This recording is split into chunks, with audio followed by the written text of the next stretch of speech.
Nilooban ng isang lalaki ang isang drugstore sa Iloilo City. Insidente na huli cam. Nakatutok si John Sala ng GMA Regional TV, 1 Western Visayas. Makikita sa CCTV footage na ito ang biglang pagbukas ng roll-up door ng Haro Archdiocesan Social Action Center o JSAC Drugstore sa distrito ng Arevalo sa Iloilo City.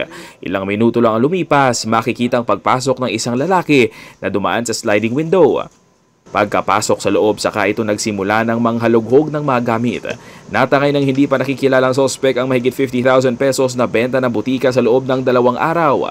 Napag-alamang dumaan sa likod na bahagi ng drugstore ang sospek sa bintana ng comfort room.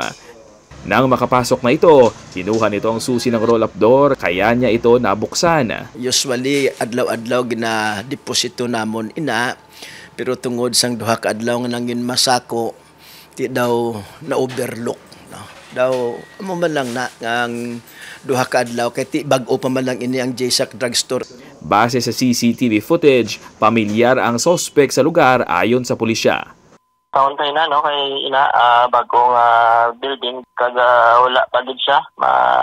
Sang security fence, no? Ongoing construction. May mensahe naman ang simbahan sa gumawa nito. Tikabay pa nga gamiton para sa matuod-tuod nga pagkinahanglan. No? We can forgive you. Due time lang na ang kantidad. Pero kung sa bisyo, dapat tagid madakop. Napapatuloy pa ang investigasyon ng pulisya. Mula sa GMA Regional TV 1 Western Visayas, John Sala. Nagbabalita para sa GMA Integrated News.